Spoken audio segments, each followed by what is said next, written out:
Человек, опередивший время. Под таким названием в Государственной Думе России открылась выставка, посвященная 175-летию со дня рождения выдающегося чувашского просветителя Ивана Яковлева. В день открытия выставки рабочий день в Госдуме начался необычно. Под песни чувашского народного коллектива «Ендеш».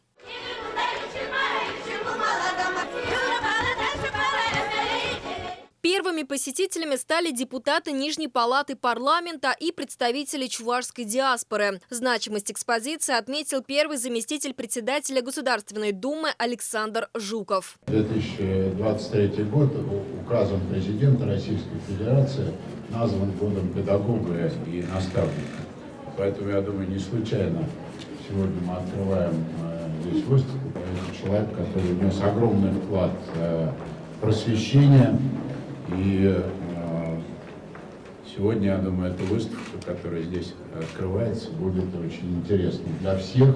Как создавалась чувашская письменность? Как раз об этом и рассказывает выставка «Человек, опередивший время». Здесь представлены рукописи и копии работ Ивана Яковлева, первые версии изданных букварей. Отдельное место в экспозиции занимают личные вещи патриарха чувашской культуры и фотографии из семейного альбома. Гости выставки внимательно рассматривали каждый экспонат. Я знал, что он перевел Новый Завет, но я не знал, что на русский и чувашский народ полностью переведена Библия. Русский читал, и это делает честь ему, как одного из мыслителей. В этом такое величие и такая значимость большого человека, который понимал, не только любил свой народ, но и понимал, что будущее его народа может быть вот в этом месте единения. Просветитель, ученый, педагог. Масштаб личности Ивана Яковлева впечатляет и сейчас. Он основал Симбирскую школу, создал чувашский алфавит, издал свыше 100 книг.